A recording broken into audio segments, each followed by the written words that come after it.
Friends, എല്ലാവർക്കും എൻ്റെ വീഡിയോയിലേക്ക് സ്വാഗതം. നമ്മൾ പുറത്ത് പോയിട്ട് ഒരു സാരിയോ ഷർട്ടോ അല്ലെങ്കിൽ ഏതെങ്കിലും തരത്തിലുള്ള ഡ്രസ് മെറ്റീരിയൽസ് വാങ്ങുമ്പോൾ അതിൻ്റെയൊപ്പം തന്നെ ആ കളറിനും ഡിസൈനും ഇണങ്ങുന്ന മാസ്കുകൾ നമുക്ക് വിപണിയിൽ കിട്ടുന്നുണ്ട്.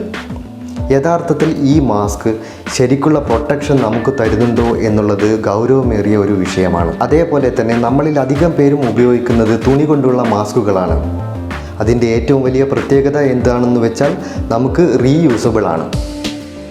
അപ്പോഴും നമ്മൾ കൊടുക്കുന്ന പ്രൊട്ടക്ഷൻ്റെ സ്ഥാനം രണ്ടാമതാണ്. ഇന്ന് നമ്മൾ സംസാരിക്കാൻ പോകുന്നത് BBL എന്ന ഒരു മാസ്കിനെ കുറിച്ചാണ്. നിങ്ങൾക്കെല്ലാവർക്കും ചിലപ്പോൾ പരിചയമുണ്ടാവും. സെലിബ്രിറ്റി മാസ്ക് എന്ന പേരിൽ ഇത് വളരെയധികം ഫേമസ് ആണ്. ഫിലിം സ്റ്റാറുകൾ അതേപോലെ തന്നെ പൊളിറ്റിക്കൽ ലീഡേഴ്സൊക്കെ തന്നെ ഈ ഒരു മാസ്കാണ് ഉപയോഗിക്കുന്നത്. ഞാൻ 2 മാസക്കാലമായി മാസ്ക് ഉപയോഗിക്കുന്നു. അതുകൊണ്ട് കൂടിയാണ് ഈ ഒരു റിവ്യൂ ചെയ്യാൻ തീരുമാനിച്ചിരിക്കുന്നത്. കമ്പനി ഈ മാസ്കിന് വില നിർണ്ണയിച്ചിരിക്കുന്നത് അതിൽ യൂസ് ചെയ്തിരിക്കുന്ന കോപ്പറിൻ്റെ ക്വാളിറ്റിക്ക് അനുസരിച്ചാണ്. അതേപോലെ തന്നെ മാസ്കിൻ്റെ ഡിസൈനും. അപ്പോൾ അതിൽ യൂസ് ചെയ്തിരിക്കുന്ന കോപ്പറാണ് ഇതിലെ ഏറ്റവും പ്രധാനപ്പെട്ട ഘടകം. അതുകൊണ്ട് തന്നെ കോപ്പറിൻ്റെ പ്രത്യേകതകളും എന്താണെന്ന് നമുക്ക് പരിശോധിക്കേണ്ടിയിരിക്കുന്നു. ഏതായാലും നമുക്ക് കൂടുതൽ വിശദാംശങ്ങളിലേക്ക് പോകാം. ഇതാണ് BBLൻ്റെ മാസ്ക്. ധരിക്കാൻ വളരെ കംഫർട്ടബിളാണ്, അതേപോലെ തന്നെ സ്റ്റൈലിഷും കൂടിയാണ്. ഇതിൽ പറയുന്ന 3D ഡിസൈനിങ് എന്ന് പറയുന്നത് ഇതാണ്. പിന്നീടുള്ളത് നോസ് പാഡാണ്. അതിനുശേഷം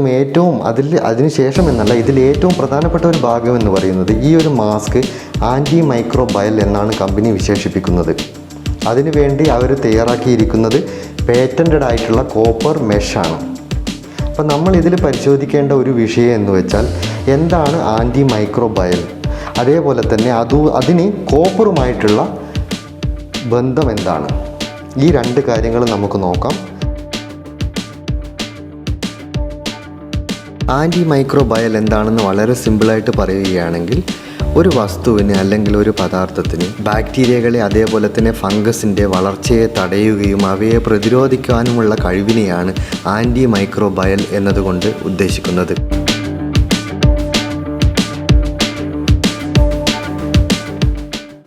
ആൻറ്റിമൈക്രോബയൽ വിഭാഗത്തിൽപ്പെട്ട ലോഹങ്ങളാണ് സിൽവർ, സിങ്ക്, കോപ്പർ. പുരാതന കാലം മുതൽക്ക് തന്നെ സിൽവർ, കോപ്പർ ഇതുപോലെയുള്ള വസ്തുക്കൾ ആരോഗ്യ രംഗങ്ങളിൽ അവർ ഉപയോഗിച്ചിരുന്നു.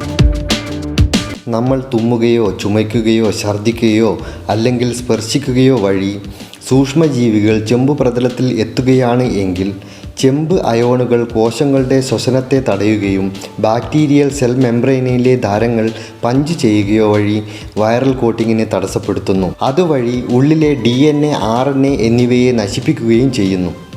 തിരക്കുള്ള വാർഡുകളിലും തീവ്രപരിചരണ വിഭാഗങ്ങളിലും സ്ഥിരമായി സ്പർശിക്കുന്ന പ്രതലങ്ങളിൽ ചെമ്പ് അലോയ്കൾ ഉപയോഗിക്കുമ്പോൾ ഉപരിതലത്തിൽ തത്സമ ബാക്ടീരിയകളുടെ എണ്ണത്തിൽ 90% കുറവ് ഉണ്ടായതായി കണ്ടെത്തിയിട്ടുണ്ട്. അമേരിക്ക അടക്കമുള്ള ആശുപത്രികളിൽ തീവ്രപരിചരണ വിഭാഗങ്ങളിൽ നടത്തിയ പഠനങ്ങളിൽ ശസ്ത്രക്രിയയ്ക്ക് ശേഷമുള്ള അണുബാധയുടെ തോത് 58% കുറഞ്ഞതായി കാണിക്കുന്നു.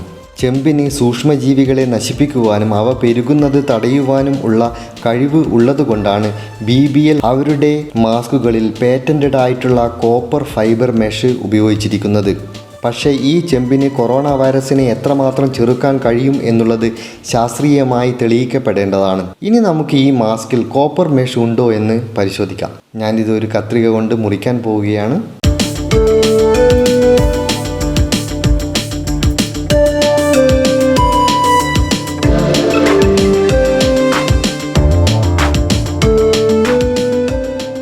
നിങ്ങളെല്ലാവരും കണ്ടതാണ്. ഞാനിത് നിങ്ങളുടെ മുന്നിൽ വെച്ചാണ് കട്ട് ചെയ്ത് പരിശോധിച്ചത്. ഏതാനും നൂലിഴകൾ മാത്രമാണ് ഇതിൽ കാണാൻ കഴിഞ്ഞത്.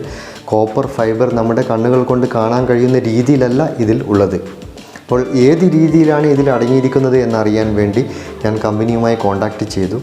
അപ്പോൾ അദ്ദേഹം പറഞ്ഞത് ഇതിൽ ഒരു റീചാർജബിൾ ആയിട്ടുള്ള LED ബൾബ് വെച്ചാൽ കത്തും, അതാണ് കോപ്പർ ഫൈബർ അടങ്ങിയിരിക്കുന്നത് എന്നതിനുള്ള തെളിവ് എന്നാണ്. അതൊരു സാധാരണ രീതിയിലുള്ള ഫാബ്രിക്കിലാണ് വെച്ചിരിക്കുന്നതെങ്കിൽ കത്തില്ല എന്നായിരുന്നു മറുപടി. എൻ്റെ ഈ വീഡിയോ നിങ്ങൾക്ക് ഇഷ്ടപ്പെട്ടിട്ടുണ്ടെങ്കിൽ തീർച്ചയായും ലൈക്ക് ചെയ്യുക, കമൻറ്റ് ചെയ്യാൻ മറക്കരുത്. മറ്റൊരു വീഡിയോയുമായിട്ട് വീണ്ടും കാണാം. ബൈ.